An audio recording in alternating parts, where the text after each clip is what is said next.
Alamin ang latest weather update ngayon dito sa Sir Aris Official Weather News Today. Mga kababayan, kung napapansin po natin, mas naging madalas yung mga pag-ulan na naranasan, lalong-lalo na po sa may western sections ng Luzon at Visayas.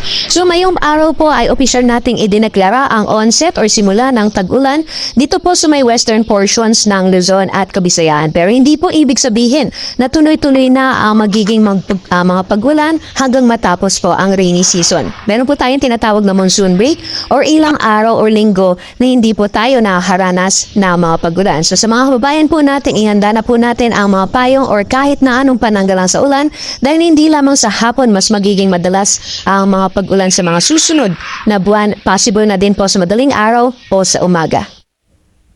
Dako tayo sa magiging lagay ng panahon ngayong araw. Sa ngayon po ay patuloy pa rin ang epekto ng hanging habagat or southwest monsoon.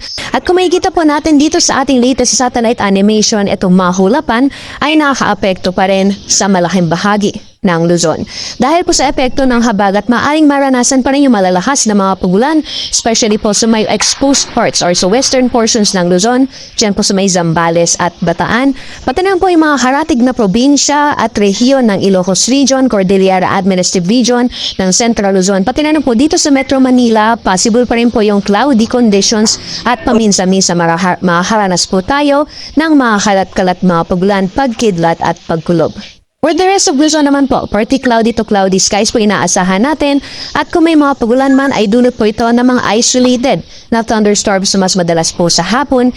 And for Visayas and Mindanao round po, generally fair weather pa rin po ay na-expect po natin hanggang bukas at kung may mga pagulan man ay panandalian lamang po ito dulot ng mga localized na thunderstorms.